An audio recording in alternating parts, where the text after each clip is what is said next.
Hello everyone. In this video, I am solving Part A questions of December 2012 CSIR NET exam. See first question, which of the following numbers is the largest? These are the given numbers. So the first number is 2 to the power 3 to the power 4. So 3 power 4 is 81. So 2 to the power 81. This is 2 to the power 4 4 is 16. 16 4 is 64. Then 3 to the power 2 to the power 4. 3 to the power 16. Then 3 to the power 4 square is 16. Then 4 to the power 2 cube is 8. Then 4 to the power 3 square is 9. Now you have to compare these numbers. So to compare these numbers, see the first two numbers and the last two numbers. Here you can equate the base and to compare the numbers. 2 to the power 81, 2 to the power 64. Here 2 square you can write 2 to the power 16, comma this is 2 square to the power 9, 2 to the power 18. So out of all these, 2 to the power 81 is the biggest, as a base is 2. Now out of 3 to the power 16 here, now you are remained with 2 to the power 81 and 3 to the power 16. So out of these two, so I can write this as a 2 into 2 to the power 80. So that is equal to here 2 into 2 square whole power 40. That is 4 to the power. You can 2 square whole to the power. You can write it as 40. So 2 square is 4. 4 to the power 40. Just to compare these numbers. Now 2 into 4 to the power 40. So this gives here 4 to the power 40 and 3 to the power 16. Compare these two. Here in this case, base is also bigger than this and power is also, index value is also bigger than 16. Hence, eventually this 2 to the power 81 is bigger than 3 to the power 16. Hence, first option is the answer. See the second question. What is the next number of this sequence? See, when you look at the terms of the sequence, you can identify the pattern. The pattern is the difference between two successive terms. You have to find out 30 minus 24, which is equal to 6. Similarly, 33 minus 30. First term and second term done. Then second and third you have to take. Then third, fourth, two successive terms you have to take. That is 3. Now 39 minus 33, which is equal to 6. Then 51 minus 39, which is equal to 12. And so on. This is equal to, now this 6 is sum of the digits of the first number. That is 2 plus 4. 30 and 24 I have taken. So out of these two, first number is 24. So 2 plus 4. Sum of digits of 24. So that is equal to 6. Now next you have taken 30 and 33. Out of these two, first number is 30. So 3 is 3 plus 0. Next, out of 33 and 39, 33 is the first digit. So 3 plus 3 you should get 6.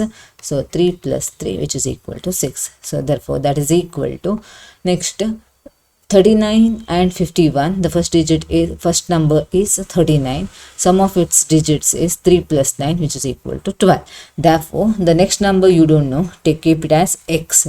So x minus 51, which is equal to the sum of digits of the first number out of 51 and x. 51 and x, the first number is 51, so which is equal to 5 plus 1, that is equal to 6.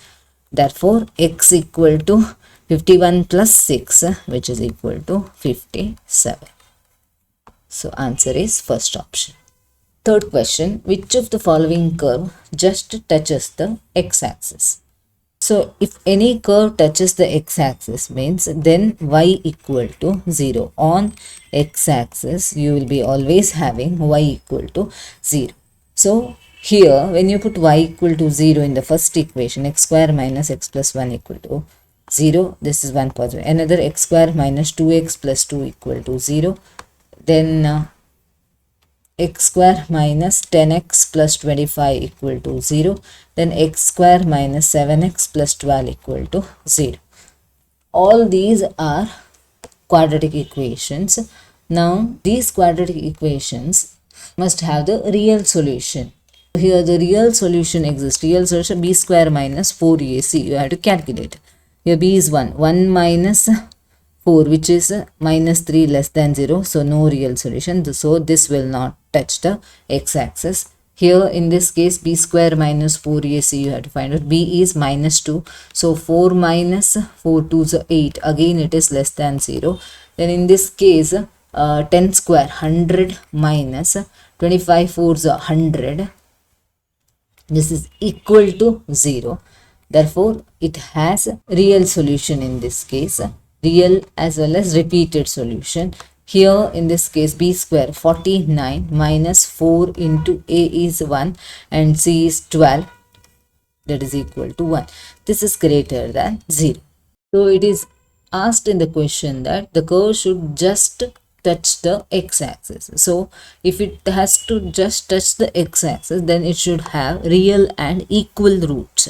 So that is possible only in the third case, because here discriminant equal to 0. Here also real roots exist, but they are distinct roots as it is positive. But in this case, real and equal roots, whenever you have real and equal roots, then that curve just touches the x-axis. Hence, third option is the answer. Fourth question, what is the number of distinct arrangements of the letters of the word UGC CSIR so that you and I can't come together? So they will not be coming together means. So first let us find out the arrangements in which you and I come together. Okay. Now you and I leave these. Totally there are 1, 2, 3, 4, 5, 6, 7 letters. Out of 7 letters, 2 letters already packed and taken as one unit. Now, therefore, here 5 letters are remaining. So 5 letters are remaining. So 5 more letters here. Plus this one single letter. It is treated as a single letter. Now here number of permutations in which you and I together, occur together equal to. So that is how to calculate. Here there are 5 letters plus 1 letter, 6 letters, 6 factorial divided by. Then here 2 factorial, because here c is repeated twice. So that gives you 6 into 5 into 4 into 3, which is nothing but 360. Now once again, within this block u and I, there are 2 possible arrangements, because u I, this is one arrangement, another is I u. You can arrange it in any way. Therefore, total number of permutations in which u and I occur together equal to 360 into this 2. One arrangement, 360 arrangements you have with the u first, I next. Another 360 arrangements you can have with I first, u next. So that is equal to 720. Now, these are the arrangements in which u and I occur together. You have to get total number of arrangements of the letters of the word UGC CSIR. So totally there are 7 letters. So 7 factorial divided by C is repeated twice. So it is 7 into 6 into 5 into 4 into 3, which is equal to, here the same thing multiplied with 7 here, 360 into 7. So it is 2520. Therefore, from this 2520, you have to subtract 720 to obtain the number of permutations in which you and I can't be together. So this is equal to 1800. Therefore, the last option D is the answer. Now see the fifth question. If 100 cats catch 100 mice in 100 minutes, then how long will it take for 7 cats to catch 7 mice? So 100 cats catch 100 mice in 100 minutes. This implies one cat catches one mouse in 100 minutes. Therefore, eventually 7 cats catch 7 mice in 100 minutes. This will remain same, 100. Don't get confused. This is the total time taken, 100 minutes. There are 100 cats. So each cat catches one mouse within the same time duration. Time duration is not different for each and every cat. This the total time duration taken is 100 minutes. So if one cat contributes one mouse, therefore eventually 7 cats will catch 7 mice in the same 100 minutes itself. Sixth question, 25% of 25% of a quantity is X percent of the quantity. So it is 25% of 25% of quantity of a quantity we don't know, we will take it as a y equal to X percent of that quantity, which is y. 25% of 25% of y. So 25 by 100 of 25 by 100 of y is equal to this 25% of 25% of y. This is how to write. Of is, you remember it as a bracket, X percent of y, X by 100 of this quantity y. We want to get the value of X now. So here y cancels. This is 25 square by 100 square equal to X by 100. So this implies 100 cancels, X equal to 25 square by 100, which is equal to 625 divided by 100, which is equal to 6.25%. First option is the answer. Seventh question, what is the next number in the see and tell sequence? You have to see the sequence and you have to tell the sequence. See, 1, first number, then second term is 1, 1. So third term is 2, 1. You have to see here, there is only 1, 1. Here there are 2, 1, 2, 2, 1. So you have to write the count first, then the given digit. So 1, how many 1 are there? 1, 1. Next, how many ones? 1, 2. 2, 1. Next, how many 2s? 1, 2. Then how many 1s? 1, 1. Okay. Then therefore, here is here 1, 1. Then 1, 2. Then 2, 1. How many 1s? 1, 1. How many 2s? 1, 2. How many 1s again? 2, 1, and so on. Therefore, now for this number, you have to write its next number. See and tell. See this and tell. How many 1s? 3. 3 1s. Then how many 2s?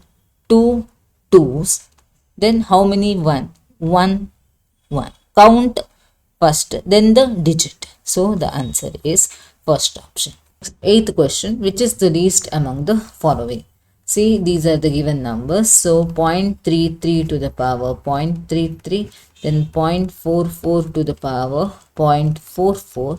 This I write it as 1 by pi to the power 1 by pi, because a power minus 1 you can write it as 1 by a. So then this is 1 by e to the power 1 by e. Why I have written like this? Because now each number power and base same here. Therefore, each number is of the form y equal to x to the power x. This is the function. So using the maths background, this kind of function has a minimum at x equal to 1 by e. Therefore, when you put x equal to 1 by e to this function, you will get the minimum value of this function. Therefore, least among all these is the fourth option.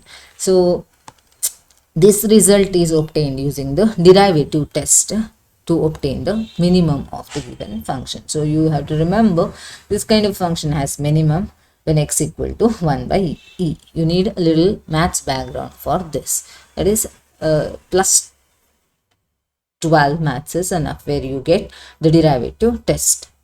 See the ninth question. In a sequence an, every term is equal to the sum of all its previous terms. A naught is 3 given, so A1 equal to 3, A2 equal to sum of all its previous terms. Previous terms are 3 plus 3, which is equal to 6. A3 equal to 6 plus 3 plus 3, which is equal to 12. A4 equal to this 12 plus 6 plus 3 plus 3, all its previous terms.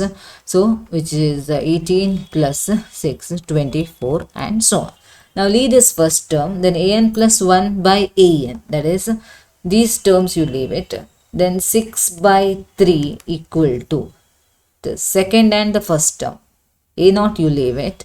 Second and first term, which is 2, ratio is 2. 12 by 6, that is 2.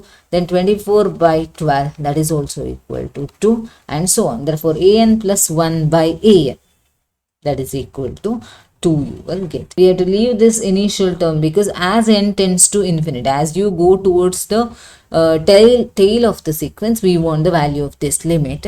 So though this gives you 1, that doesn't contribute to the limit of this sequence, because as n tends to infinity, as you move forward, what is the value of this limit? Say the last question, if the sum of the next two terms of the series below is x, what is the value of log of x to the base 2? Sum of the next two terms of the series. So next two terms we want. First term 2 minus 4, 8 minus 16, 32 minus 64, 128. These are the powers of 2. 2 power 1, 2 square, 2 cube, 2 power 4, 2 power 5, 2 power 6, 2 power 7. Alternative plus and minus sign. Therefore 2 power 8 is 256 with a minus sign because the previous term is positive. Next is 5, 12, which is positive. So sum of the next two terms, these are the next two terms. Sum of these two terms equal to x. Okay, you have to find the value of log x to the base 2. So what is the value of x? X equal to 256. Now log of x to the base 2 equal to log of 256 to the base 2. That is equal to log of 256 is 2 to the power 8. So 2 to the power 8 to the base 2. This can also be simplified as 8 into log of 2 to the base 2. Log of a to the base a value is 1. Therefore 8 into 1, answer is 8. Fourth option is the answer. I hope you understood how to solve all these problems. Thank you for watching.